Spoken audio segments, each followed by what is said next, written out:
This is In Between Them, a podcast where we uncover what it really felt like to be a child of divorce. I am Shannon Darrow, and each episode brings honest stories from brave adults who lived through this as children. This is In Between Them. Let's get going.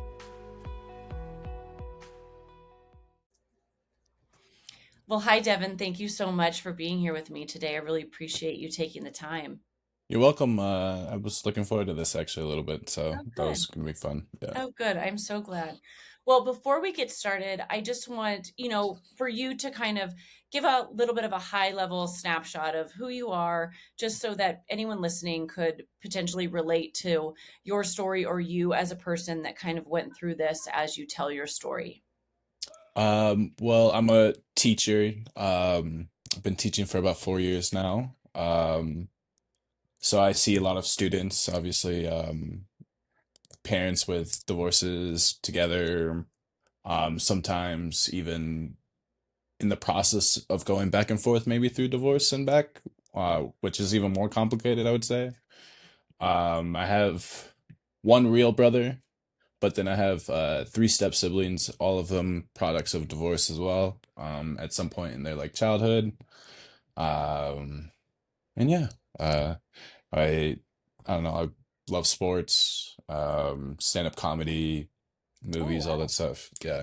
I actually used to do stand-up comedy for like 2 years. You did? Yeah, yeah. Oh my If gosh. have you ever heard of a show called Kill Tony?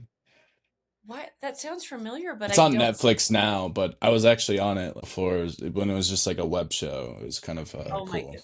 All right. Well, Yeah, I'll it be was. looking that up to try and find your footage. I can tell you the episode. It's the San Okay. Diego Comic-Con episode with Tiffany Haddish and someone else. But basically like the show's like open mic comics go on and they do like a minute and then they Wow. kind of critique you for another like 3 or 4 minutes, crack some jokes and Oh my yeah. gosh. How did you get into that?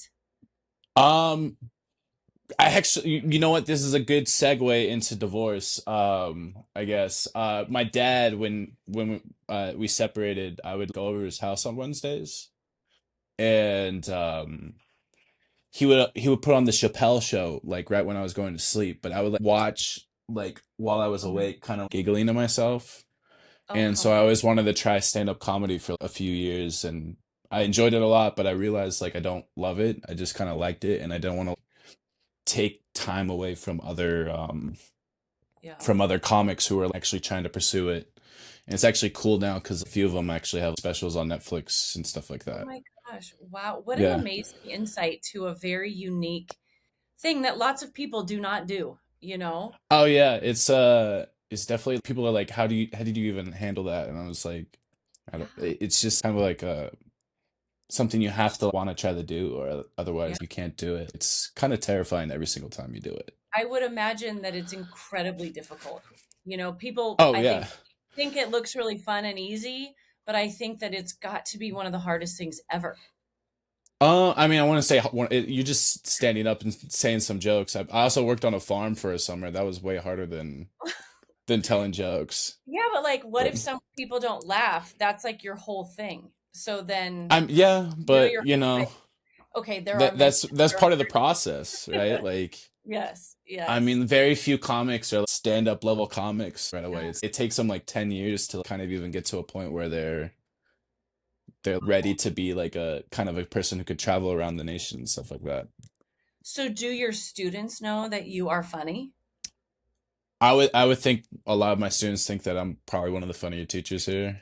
Ah, Um, and then I know some students know that I've done it before. Like I okay. did it for a while, but I don't really talk about it too much. Yeah. I don't really, yeah, but I don't know. There's been times where like I don't know, like I'll tell a kid something, I can see him like starting to well up crying, and then I'll like be able to switch it into a joke really quick, and it works out fine. Yeah. I think it works against me a little bit sometimes because then kids are like, "Oh, it's Mr. Q, like we can laugh with him," but then yeah. Thing. I think if there's a talent show, maybe you should enter and show everyone your skill. Uh, no, no. I Most of my jokes were they're not school appropriate for the most Yeah. part. Yeah. Okay. Okay, fair Yeah, enough. I always kind of liked kind of dirtier comics and stuff like that. Okay, okay. Yeah. Well, if you grew up listening to Chappelle, that makes plenty of sense. Yeah, yeah. My dad would like get mad at me because I'd start giggling and Oh like my God, he was like, that's "You're not supposed to be awake." Yeah, he would I would sleep on the bed with him, me and my brother, and then my dad every night said there was an earthquake when we ended up on the futon on the floor oh magically somehow. oh my gosh, Yeah. that's so funny. Yeah. Wow. Oh my gosh, wow. Well, that is just a fascinating thing to have learned about you. So thank you for sharing that. I Okay. appreciate it. Yeah, check it out if you want I to. will. I definitely will. I'm after if you want to like get to it, there's a comic in a wheelchair. I'm right after him. So his Okay. name's Vince D'Amico. I remember that. Okay. And We'll find yeah, it. All right. So, you'll probably find it pretty quick. I'm like last okay. comic up. Okay. Oh, I can't wait. All Yeah. right. Well, now getting down to business and why you're here, I just really appreciate it, like I said. And one of the first questions that I have for you really is how old were you when you got divorced or when you got divorced? How old were you when your parents got divorced? And what do you recall from that time period? So I was, I believe, 5 or 6. Interesting enough, I was doing like my college. I was filling out college applications, and one of the questions they asked are my parents divorced? And the way I was able to remember it, they asked me what month. I remember my dad picked me up, and it was Shark Week on Discovery Channel, and I was a little upset I didn't get to finish the show on Shark Week, and I had to go with my dad. But I hadn't seen my dad in like 2 months at that point, so it was like it stood out to me for Yeah, some for reason. sure. And then I called my dad, and he was like, "It was in August." I'm like, "That's when Shark Week is." So That's so funny. yeah, So, so how did it come about in terms of, so if you're 5 or 6, your parents are together, yeah, did, 5 or 6 is tough. You may not be super aware of what's going on. Was yeah. there turmoil in the house? Did they sit you down? How did you know all of a sudden your parents were no longer going to be living in the same house? If I recall correctly, my mom kind of told me the whole story because I was asking where my dad was for like a week. I was like, "Where is he?" He wasn't in the house. And then it was a whole process for a couple months, so I didn't get to see my dad at all. Um, I'm probably closer with my dad than I am my mom. I don't know, especially later in life, kind of that. I could maybe get to that later. I had Yeah. a whole crazy story with that, but like yeah. So for like 2 months, I was just kind of with my mom at my house. Um, I remember I was sad because my parents took me to a therapist actually. Wow. And I went to a therapist a few times. I remember like playing games and they would like talk to me about my feelings and stuff like that. But I'm especially like back then I was much more of kind of keep everything in kind of person. Hmm. Um More and more as I got older, like I learned to kind of like just put things on the table because I think like just being radically honest is like kind of easier than anything else. I don't know. Yeah. Yeah. We'll get to maybe how that came about, but I want to Okay. ask you, so is your brother younger or older? Younger. My real Okay. brother's younger. Yeah. Okay. So So I don't think he really remembers because he was probably only 2 or 3 at the time. makes sense. Yeah. So I Do don't. you go Yeah. ahead? I was just like I don't think he really remembers Yeah. that period, and I've always kind of looked out for my little brother a bit. I remember one time a 6th grader punched my little brother, and he didn't know he was my brother, and my brother was like in like 3rd or 4th grade, and I was in 5th, and I literally punched the kid like gave him a bloody nose, and then he didn't he I was bigger than him at the time, so it's kind of funny, but yeah, Oh my gosh, that is funny. Well, that's wonderful, yeah. to feel like the protector of your brother, even though it's not your job, but I'm sure that that provided a lot for your brother, Oh as yeah. you're I dealing mean, with things. later on, like I didn't. He got his own. He can defend he- himself. oh yeah. I he is probably the biggest smack talker I know too. Oh, how funny. So I definitely gave him a couple lumps for that as Yeah. well. But Yeah. He tested Yeah. out things on you probably. Oh yeah, I remember one of my best friends was like the high school bully or like the middle school bully, and like he we didn't like each other because we played on different football teams, and we were always like mad. Our coaches are like, you got to take this kid out, like you got to take. So when we got to middle school, we were like you're that kid I don't like. And Funny. he tried shoving me one day, and I shoved him back, and his mom made him go apologize, and we became best friends. Oh, wow. Um, and then but he was more of a physical bully. He wasn't really good with insults as much. And I remember my brother was just railing on him, and he's like, "Your brother needs to shut up." Like Yeah. bullies in different ways. Yeah, exactly. My brother is very much even at this point in his life, he loves to like pester people. Like his wife it kind of enjoys it, but that's kind of his thing. Is like he kind of like messes with people, trolls with people, and yeah. Well, it can be endearing if done well. Oh So yeah, like definitely. But love there's this. sometimes where he goes too far. I'm like, Yeah, yeah. and his That's wife even's like, "Shut up, Jordan." Like, that's funny. Oh yeah. my gosh. Well, so I want to ask you, so okay, so 5 or 6, you've got your brother, you don't see your dad for a couple months. So Hmm. obviously that's like a little bit of a traumatic, where did he go? You Yeah. ask mom. So regardless of why he was gone for 2 months, it sounds like then you were able to see him. So Hmm. at that point when you saw him, what did that like what was the time spent? What did it look like? Did your dad live close and you went back and forth often, or did he live further and so it was less often? Like, Um, what did that look like in he lived pretty close, like only a couple of exits up the freeway from where I lived. He lived with my grandpa and my uncle. He was like my dad's a doctor. He was paying for a townhouse. Um, and so I think he was like sleeping with my grandpa.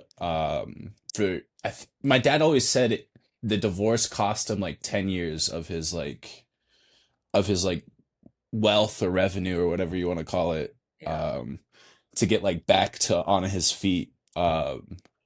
So like it definitely affected him a lot. Like, but my dad never really like showed it.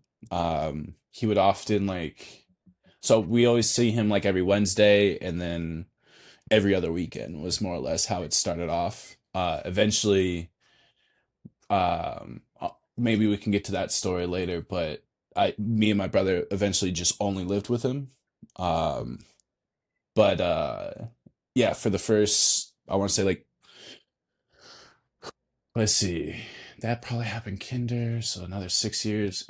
But for like the first 6 years, I mostly lived with my mom. Yeah, Okay. So five, Wednesdays six and then years. every other weekend. Okay. Yeah.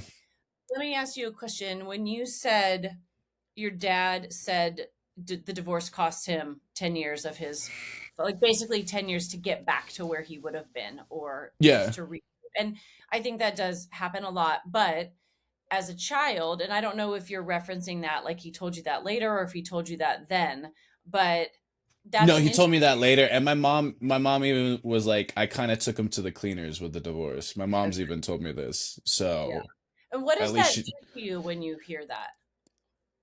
now When you heard it or now? or when I heard it, I don't know. I like when I learned about it, I was like probably a teenager, and I feel like when you're a teenager, you're just kind of self-absorbed, like naturally, like you're trying to find like when you're a teenager, you're trying to find your identity, like who am I? Yeah. And so then like it's very hard to like think outside of yourself a little bit. Like I always thought it was like messed up, but like what am I supposed to do about it? Like it happened when I was a little kid. At this point I'm like 16 learning about all this stuff.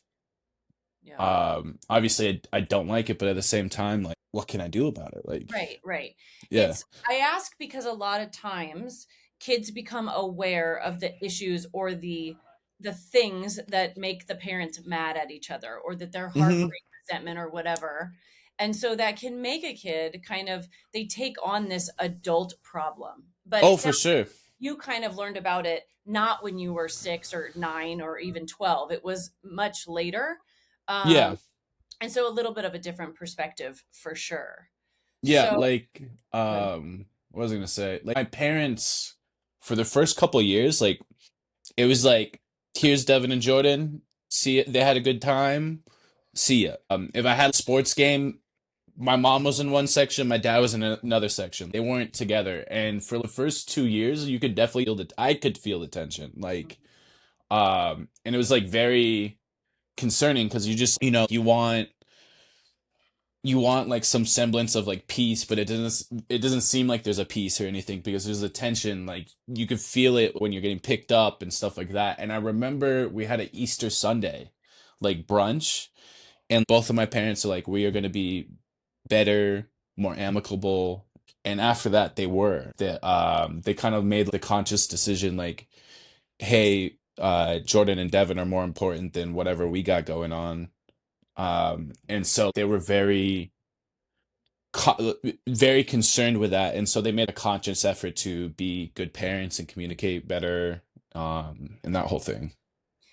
That's Yeah. really amazing. I have two questions. So one is when you would feel that tension like at a sporting event, because that is so many people's story. That, I mean, I Oh, for remember that sure. in my own story with my own child. And so that hits me, in a way where I'm thinking, what did you do? Did you try to do something to eliminate or change the tension? Or did you just feel it and kind of try to ignore it? Like, do you recall how you processed that? Or like, I just want to get out of here as fast as I can. Probably me.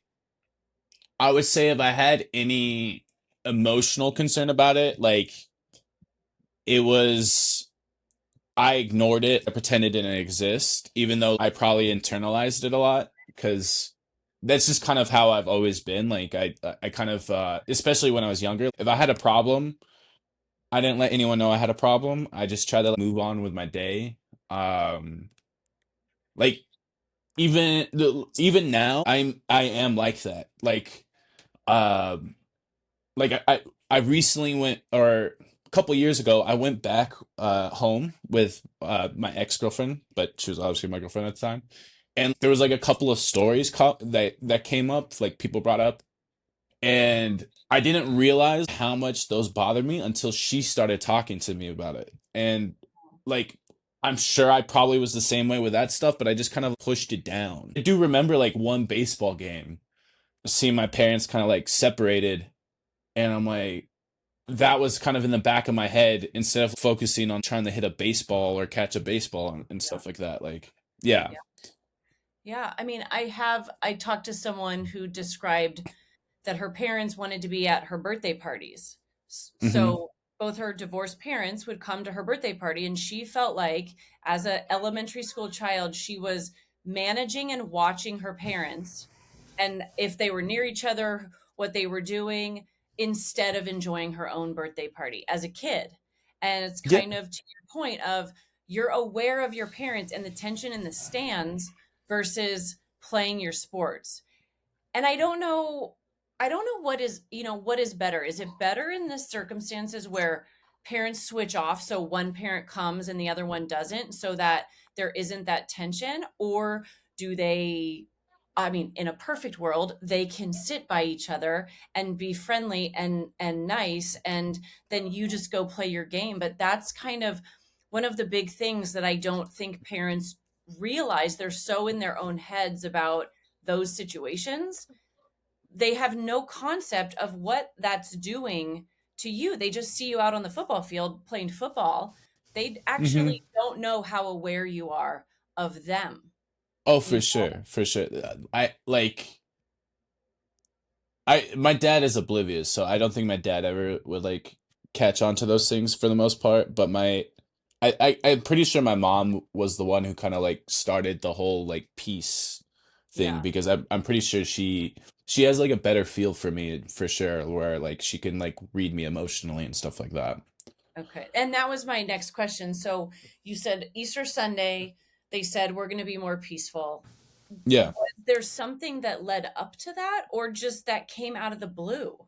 I I can't tell you like my Yeah, that's of course. well over 20 years now at this point probably. So I can't tell you for sure like what was that, if there was a thing.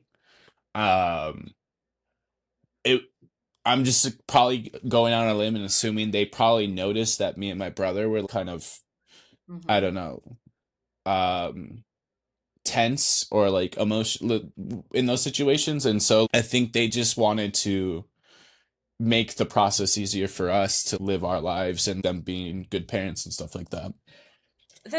It's an amazing thing that they did that, because then you said they actually were peaceful. They didn't just say it, they actually were better. Yeah. And that's for whatever it was that brought them to that point. It's a wonderful thing. Now I don't know if we'll find out if it goes on and stays peaceful and wonderful, but for Yeah. that moment, I mean, in that moment when you heard that, my assumption would be that you felt a ton of relief, in that, like, gosh, now I don't have to worry about this management, if they truly can be more, just, more calm and more peaceful. Yeah. Yeah. I definitely noticed after that happened, I feel like life moved better for me at that point. I wasn't concerned about other things, and I was just more, you know, living like I was going to sports, going to school, hanging out with friends, stuff like that. And it wasn't as much of a problem. Yeah, which is huge, because that's kids. You want kids to have their childhood, Oh, and for so sure. much of this can strip so much of it away. And so it's just neat that you then actually felt that difference, you Yeah. know? Yeah. Okay, so now they're more peaceful. I think you're in around 6th grade, and you indicated that now there's a shift maybe in parenting time.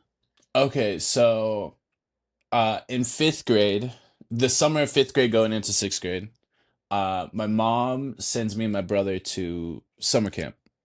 Um, yeah, it was a week long overnight summer camp. Like it was a blast actually. It was so much fun. My brother ended up going another year because he liked it so much. I kind of wanted to go, but then I started football, and football's like half of the summer and stuff like that. So, um, but uh, my mom dropped us off, and then my dad picked us up, and he's like, "I have something to tell you."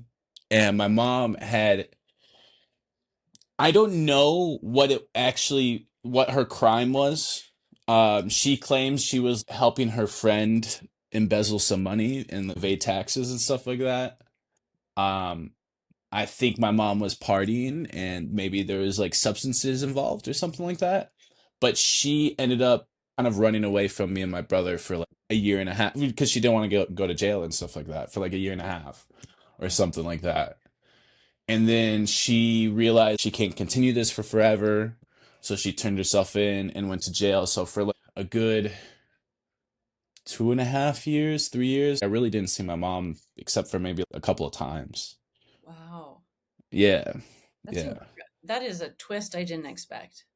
Yeah. Yeah. I mean, the running away and then the turning the self in and being in jail. I mean, that's just incredible. So, what is that? I mean, I'm assuming you're aware of Oh, that. I I was super mean, like, aware, you especially at that point. Like I yeah. was super aware of everything. Like I remember like in sixth grade for I don't know if it was like 5 days. Our school would go to this like camp thing, like sixth grade. It was called sixth grade camp. Like we would be there for 5 days or whatever. And I remember like one day I was just like looking out on like at this valley, and I was crying a little bit.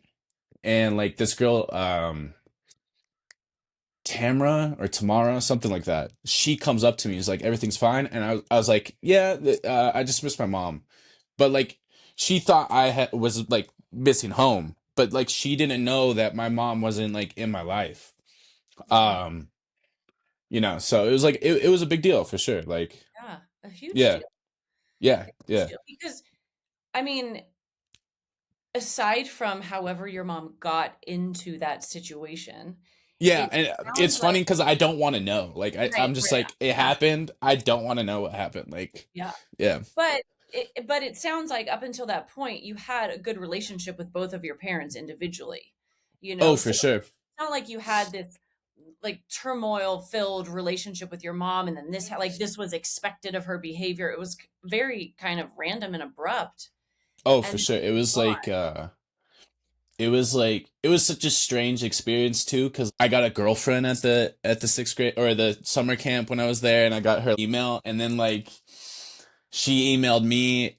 It was like an AOL AM thing. Do you remember AM? Yes. Um, but I had ignored her for like 4 or 5 days because I'm like, like this is happening in my fucking life. You know what I mean? Like you just devastated, and then it just kind of fizzled out after that. Yeah. And then, funny enough, even in high school, because she went to a different high school in the city, I am 100% sure I was like, my friend started dating her in high school. And I'm like, did you go to this camp? And we were like, kind of remembered each other. It was kind of a funny thing. Oh my gosh, funny. Full talk about like full circle, small world. Yeah, yeah, yeah, yeah. Funny. Yeah. So, I mean, what did you in that time when your mom was gone?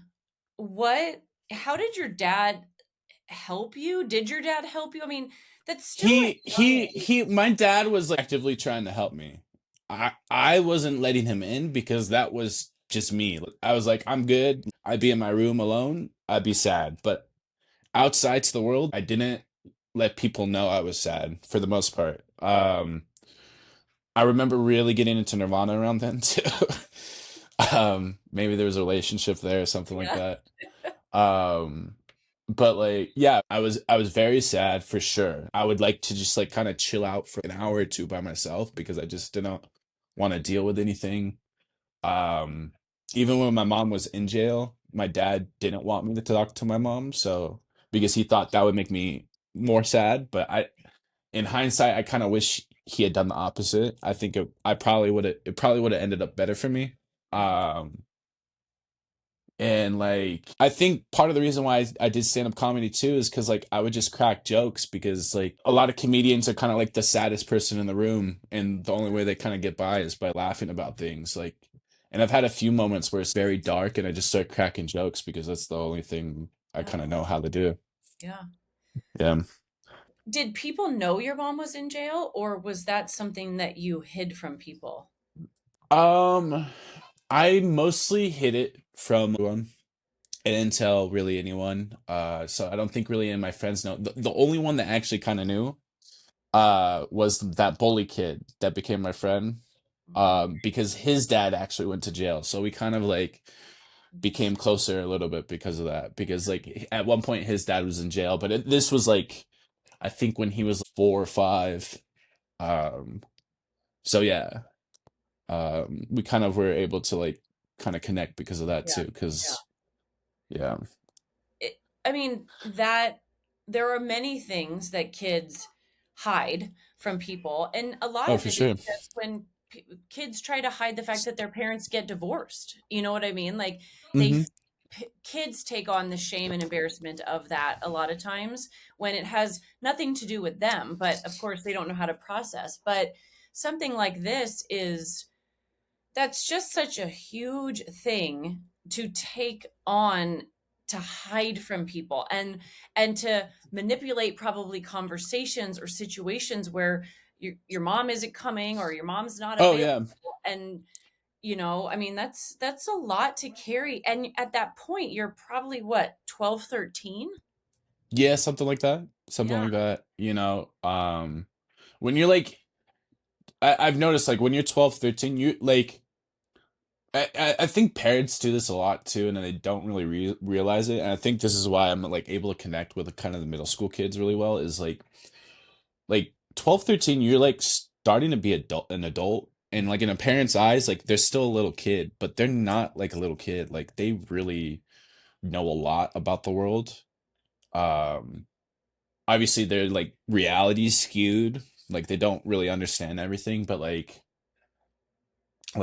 you are like it is surprising how insightful sometimes a 12 and 13-year-old can be at points in time. Obviously they're dummies other times, but like you can get some really insightful smart information from like a 12, 13-year-old, and you'd be kind of surprised. And yeah, so I was trying to keep that in mind because like I knew what I was like then, Yeah. and so I don't try to really baby them at that point anymore. Yeah. But Yeah.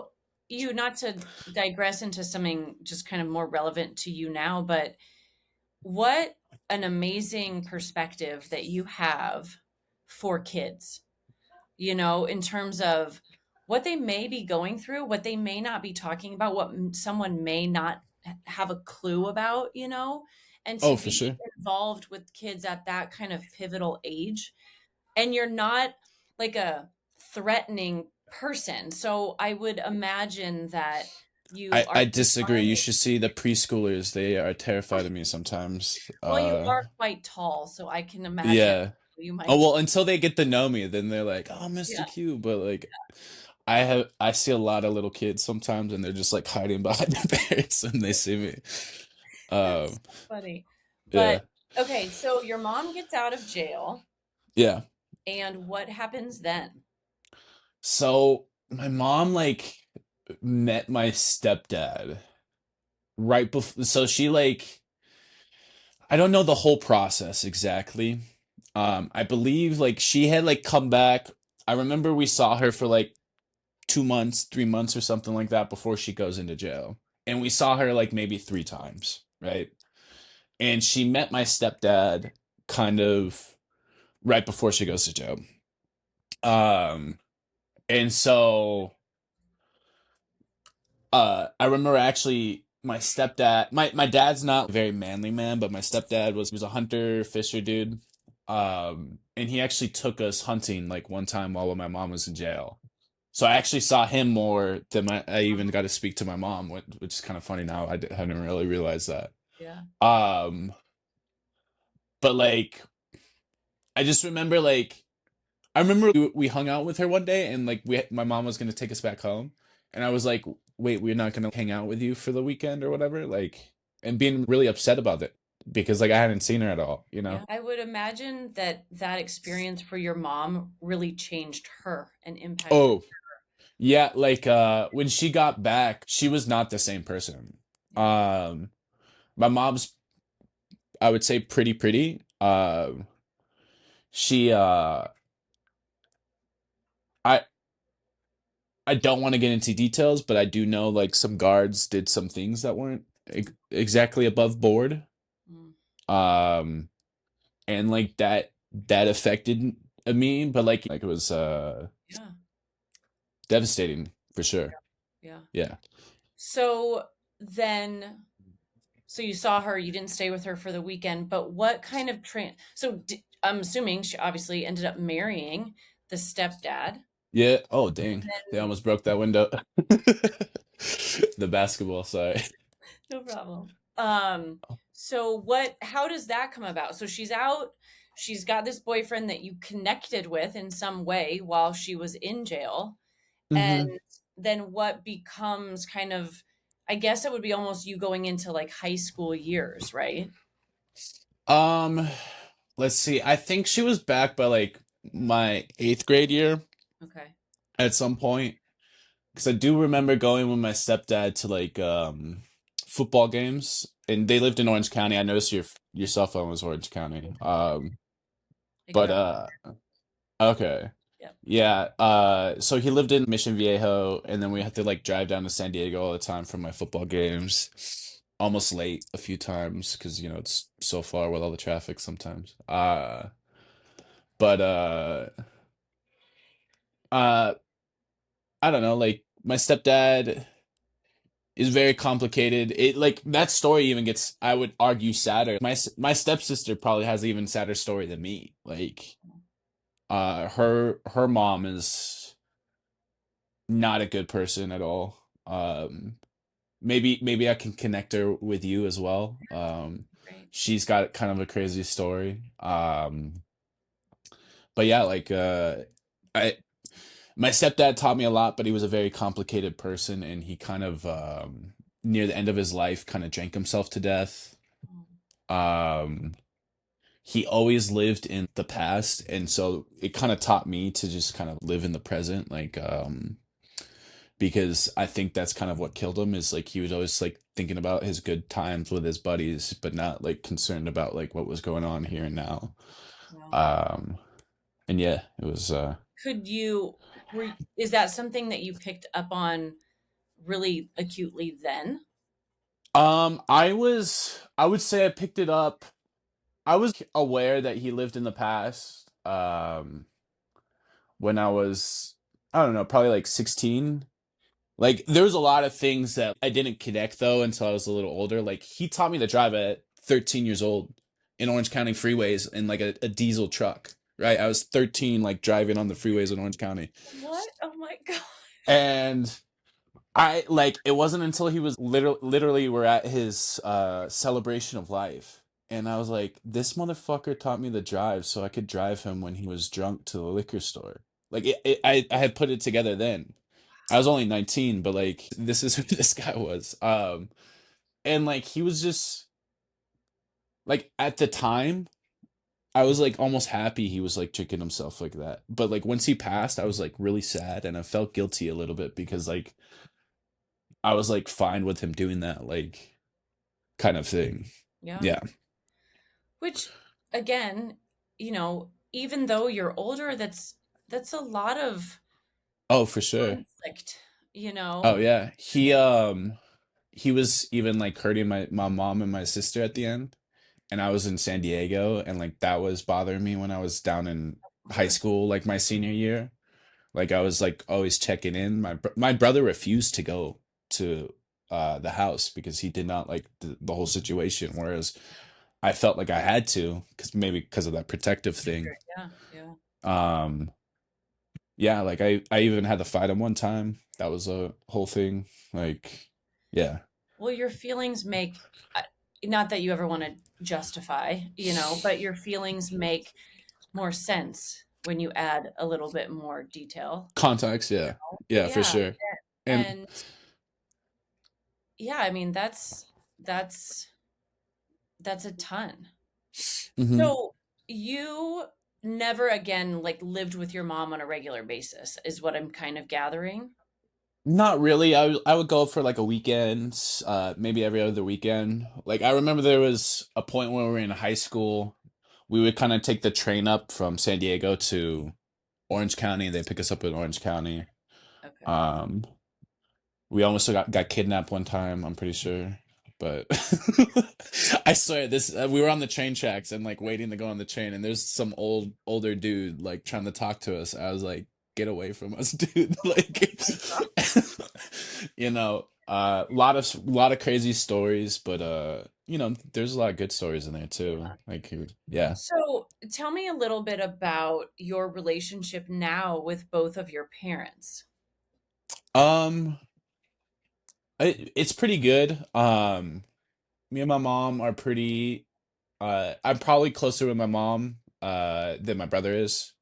My brother is he uh he still holds a lot of feelings onto that, and I think I was able to just kind of move on from everything because I understood a bit that like I was able to I think me and my brother are a little bit different. I'm able to contextualize things, and I think that's why I like history so much. I'm able to like understand people really well, and I like to understand people. Um, and so I understood my mom like right. She goes from running away from her kids because she's scared to go to jail. Then she goes to jail. Then she's kind of in this like semi-dependent alcoholic relationship with my stepfather. He passes. She has to take on like the life with my stepsister because like her mom's not in her life.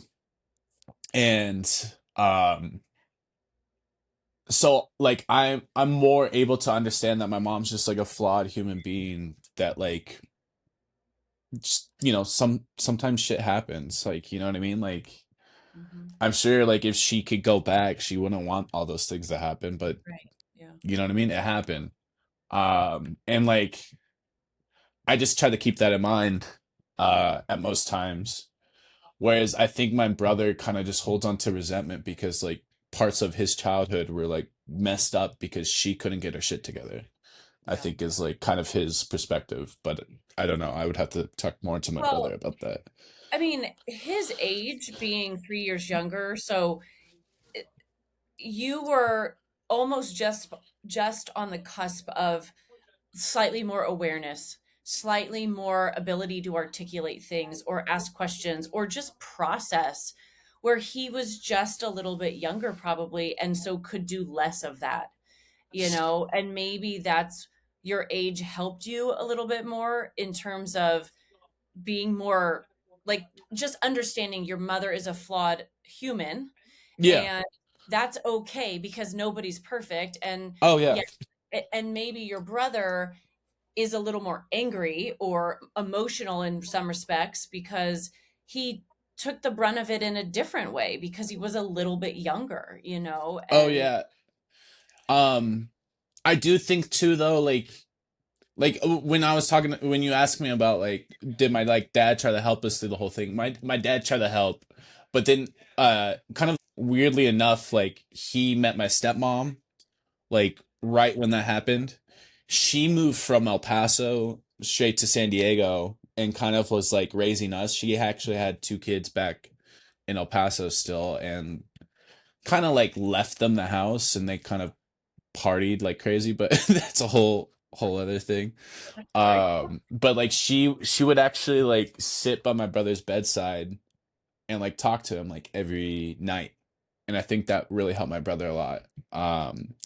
But yeah, yeah. So it Did was, she stay in your guys' life? oh yeah, she's still in our life right now. Okay. Okay. Yeah, she's still around. She's kind of like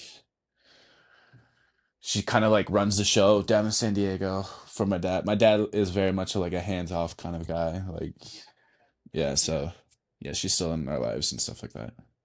So you would say now, I think you said at the beginning that you're closer to your dad than you Hmm. are to your mom. Yeah. How, like, how do your communication with them now, you're seeing them if they're still in slightly separate places, obviously in a unfortunate way, you kind of have to choose to see one over the other for different things potentially, Yeah. and that how do your parents handle that towards you now that you're an adult? Is it kind of left up to you, or is there It's kind of left stuff up that to me. I mean, my mom lives up here, so I see her all the time. oh, okay, Um, so she yeah, she's from Oregon, so that's why I'm actually up here. uh, After college, like I was like trying to decide like do I want to live in San Diego? San Diego's so expensive, and then I was like, you know, what, I'll move up to Oregon because I have family up there at least. Like I have yeah. some sort of connection to the place. I've always been a Trailblazers fan too, so like I used to come up here like once a year pretty much. So Okay. um, yeah, it was kind of like easy for that to happen. My dad's Mexican, so he likes to kind of like how would I put it? It's a very Mexican thing to kind of like shame your kids like why don't you see me? Like why don't you talk to me more? Like I think it's a very Mexican thing to do, and so my dad always does that, but I talk to my dad way more than my brother does, so I don't understand why he gets mad at me. Yeah. And we both moved to different cities. My brother's in Austin now, so Oh, my wow. dad's my dad's sad. He's just like you both Yeah. left me. Yeah.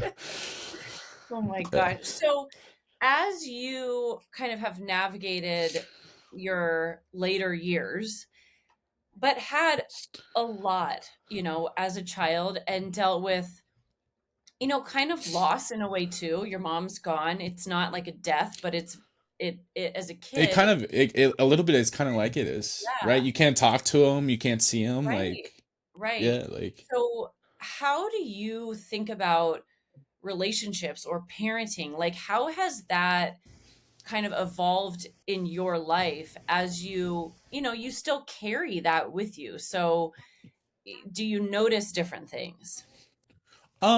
I can definitely like I definitely notice in like students sometimes like what is going on in their life, and like I can sometimes be able to like kind of like suss out and like figure out what's going on. Um and I try to be like cognizant of that, aware, like help kids through those problems, like work through everything. Um, I don't know, like I'm trying to think what else.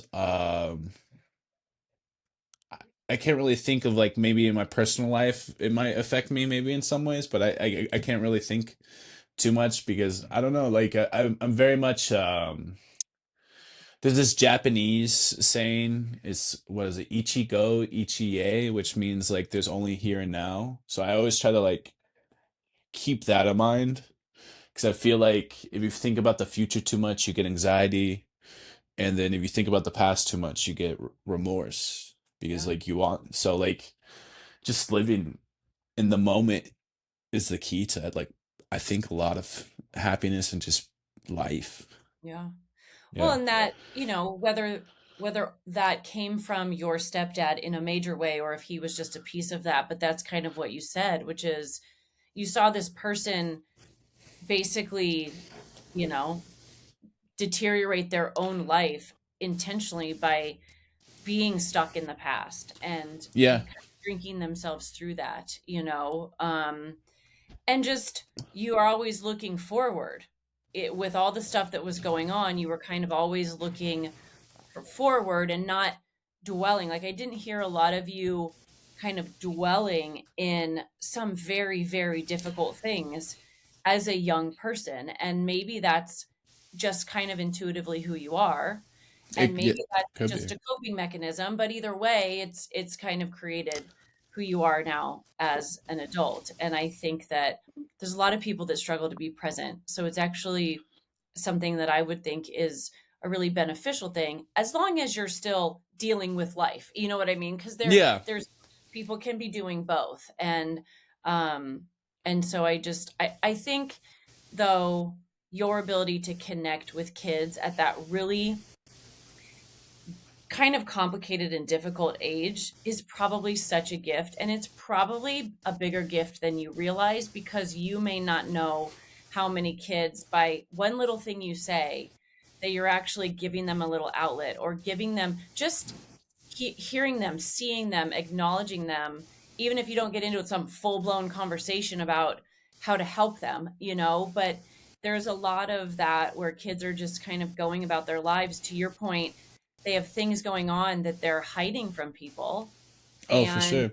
even if it's just sadness and you don't, it's not even because something massive is going on, you might just tap Mm. into that little underlying sadness that needs a little joke or needs a little something. And to have that for a kid throughout their school days, I think a pretty special thing. Yeah, like another like very informative point in my life. I worked on a farm for like 2 months.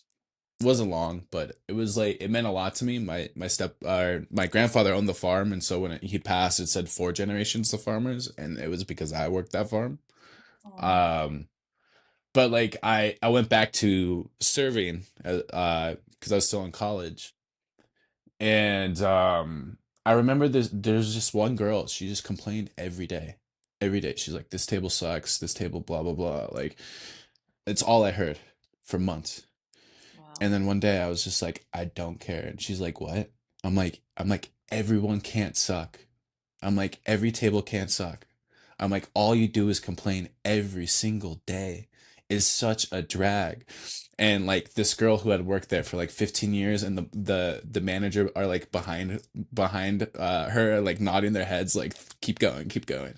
I'm like, the dishwasher's got it harder than you, the busser's got it harder than you, the chef's got it harder than you. I'm like, you get tips. Like, it's life is not that hard for us right now. Like, I'm like, and she stopped complaining. And like, after that, I've always like tried to just create like a positive atmosphere Hmm. because like, even if if shit's going wrong, like shit's gonna go wrong, right? It's always like, there's always shit going wrong, Always. but like, Yes.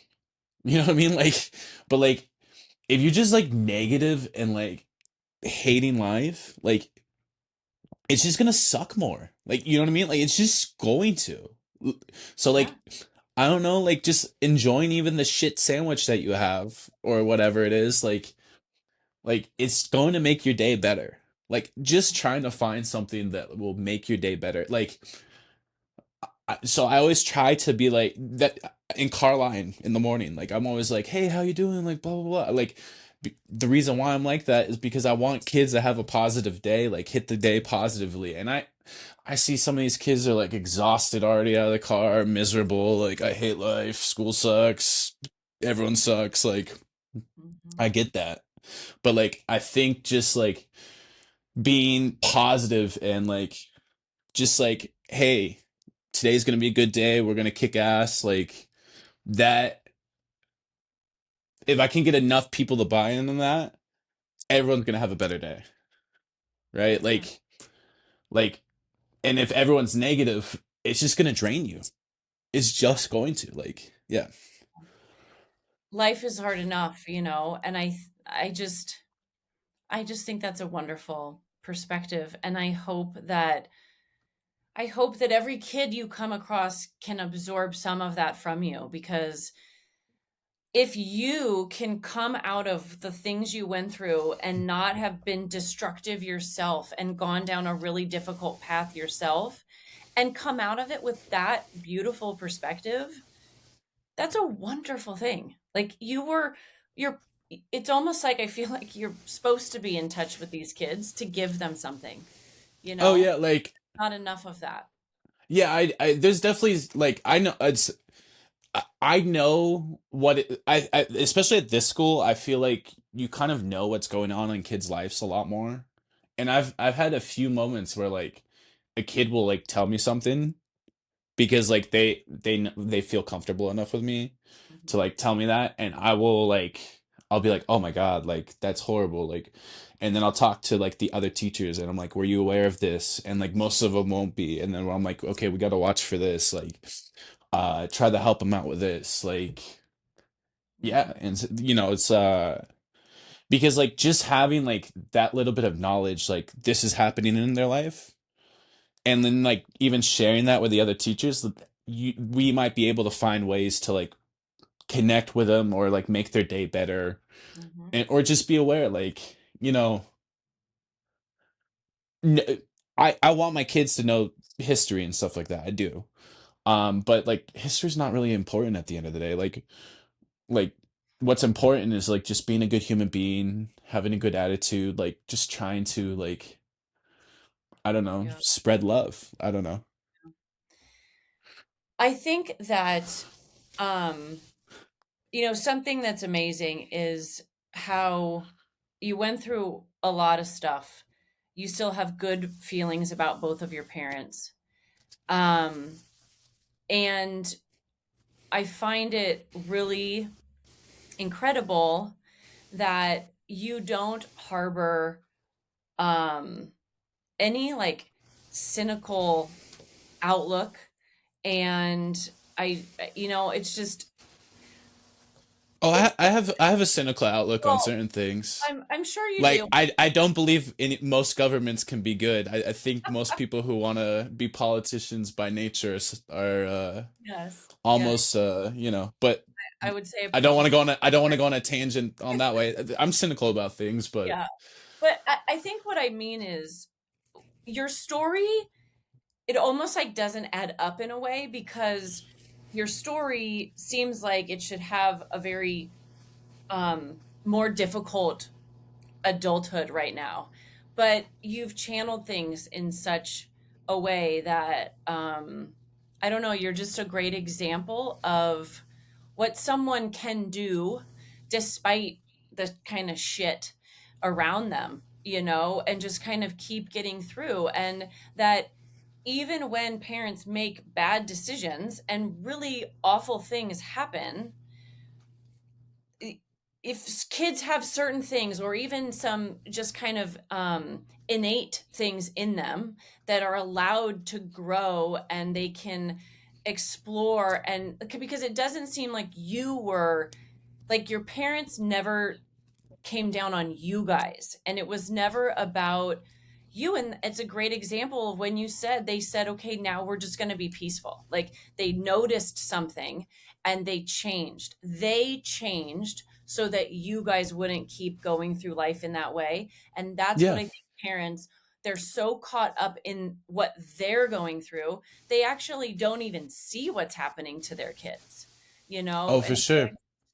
I think that even though you still had tons of things that were difficult, there were little moments along the way that I think helped build something different for you. And I think that that's a really big deal. Yeah. I will say I think my dad helped a lot. I'm not gonna sit here and be like my childhood was like the hardest. Like I grew up in a really nice neighborhood. My dad was a doctor. I pretty much had everything that I could possibly need or want for the most part, like at least materially wise, you Yeah. know. Obviously, the material world isn't all that is everything, but like I had a good group of friends growing up.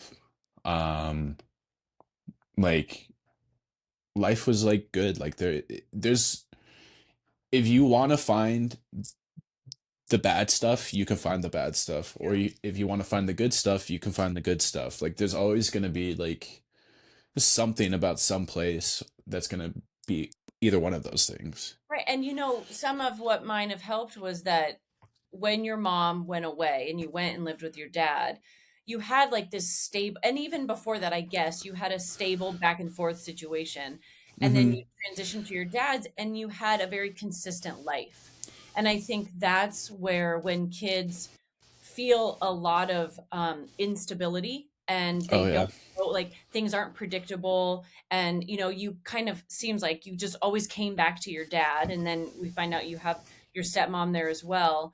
So you had kind of other stuff going on, but you had this kind of stable foundation that probably also helped you dramatically, you know. Yeah. All right. Well, I think your story is wonderful. It's not wonderful, but I'm just fascinated in the person that you are. And I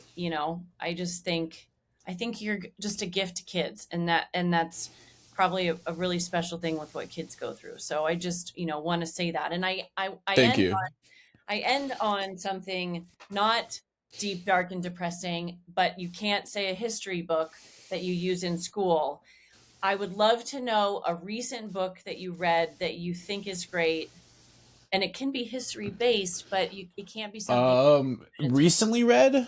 or just I what was the haven't best been book. reading much, unfortunately, lately. I have like a stack of like 12 books I've been wanting to get to.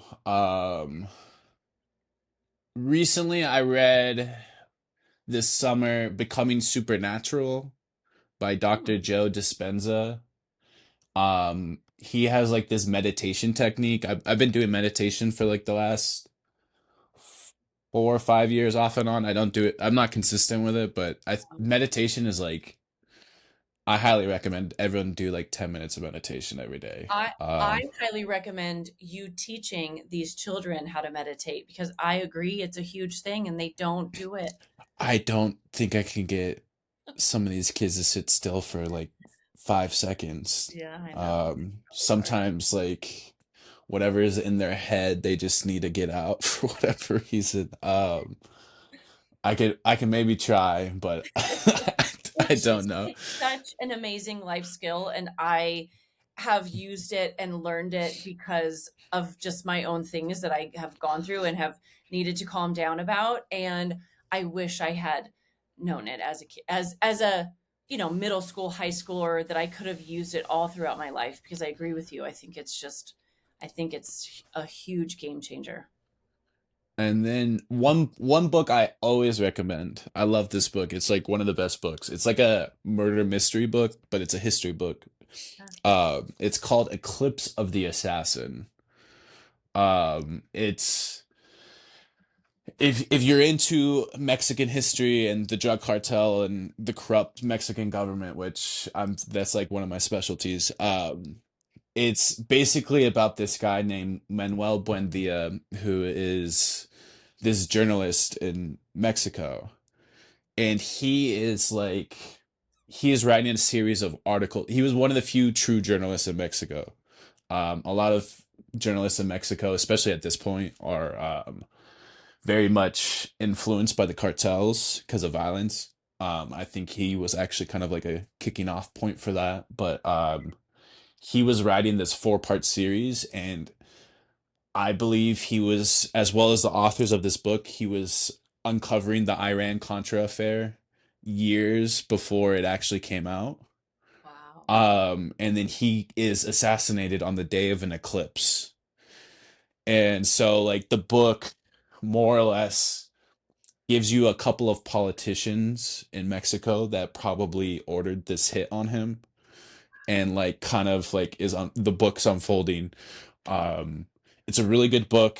It's a little hard if you don't have some of the history background of Mexico, Hmm. because it's like very history intense, but like I've recommended it to a lot of people, and like people are like, wow, that was like a crazy book, and like they're trying to figure out who killed him. Oh, I have my own guess, but I'll let you read the book. okay. Okay. Well, thank you. Um, Both of those are fantastic recommendations. I appreciate that. yeah, and then what other books do I love?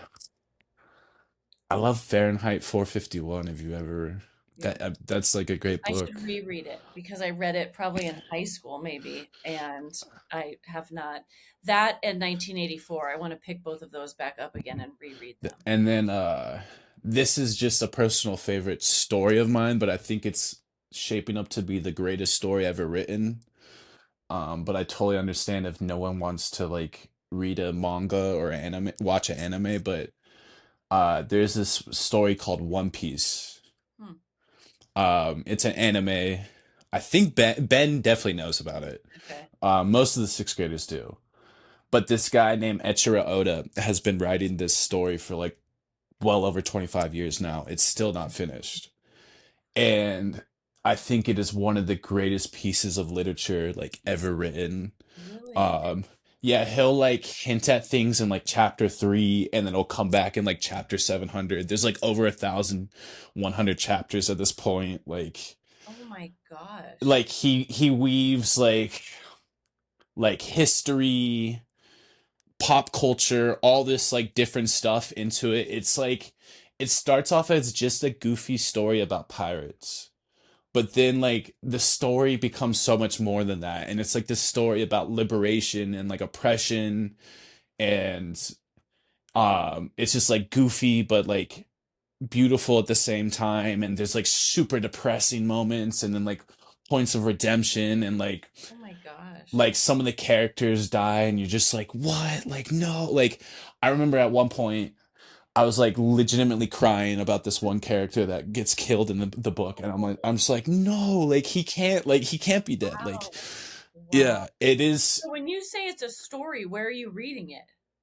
I read it online. There's like Okay. websites you can read it online for free. Okay. I know like the paper versions are a little expensive, um like I don't know, to buy the whole collection I bet you is over like $400, $500, because it's Mhm. so many books, you know what I Yes, mean, and I would he's like imagine. drawing it out. I got like the fourth grade boys into it, and it's kind of funny because like a couple of them are like, I love this character, and I'm like, Oh. you don't realize this, but he's gonna die. Like, so I'm kind of like, I'm always asking them where they're at because I want to Yeah. know, I want to know like Always right like, before, I want to see their reaction, um that's so but funny. it's like an amazing story. It is like it in my opinion, it is like one of the best stories ever written. It's goofy, it's real, it's like like he's a student of history. When I watch the show and read the show, like he is a student of history, like he has like so, and he like includes different mythologies of like different people from like India, Greece, China, Japan, Wow. France. Like it is, I am, knock on wood, he needs to stay alive to finish this story, but it is like Wow. the best, it is one of the best stories. There's a live action on Netflix that's only like the first like season, It's a little goofy, the live action, but I got my dad to watch it because the actor is Mexican. If there's a Mexican like anything, my dad's open to watching That's it. that's so funny. Oh And my he enjoyed it, and he doesn't even like sci-fi or anything, but he was like, that was actually kind of funny, like, wow. and it's a Wow. good yeah, it's a fun story. Well, you gave me so many things to do, and that's something maybe I can connect with Benjamin on. So that's a good one for sure. Okay, yeah, Yeah. it's a long story. I will say it's a little bit adult. I told the parents in fourth grade, hey, like, this is a little bit of an adult story, but I've seen what your kids are reading already, so I don't think it's like that much Yeah. crazier or anything like Yeah. that. You probably know more about what they're reading than what parents know half the time. Oh yeah, there's a girl in one of the, like, third grade that's reading a book called Demon Slayer. Like, and, like, I think they just like chop up demons and stuff. It's very bloody, I'm pretty Oh my sure. gosh. But Wow. she's like the nicest girl, so I was like, yeah, whatever. Well, she is right now. Maybe she's taking notes. Maybe. Oh my gosh. Well, I just can't thank you enough for your time. And I'm so happy to know you in a different way because you are so much more than this wonderful history slash PE teacher. And I just had no Thank idea. you. So I just really thank you for contributing to my journey with what I'm doing. Yeah, yeah. I'll if you want to, I can maybe even give you a little bit of background about my sister. Her story's even probably crazier than mine. Yeah, well, give me Um, let's shut this down and we can keep talking. okay, sounds Okay. good. All right. Thanks for tuning in. Together we can shape healthier paths for families to do divorce better. See you next time on In Between Them.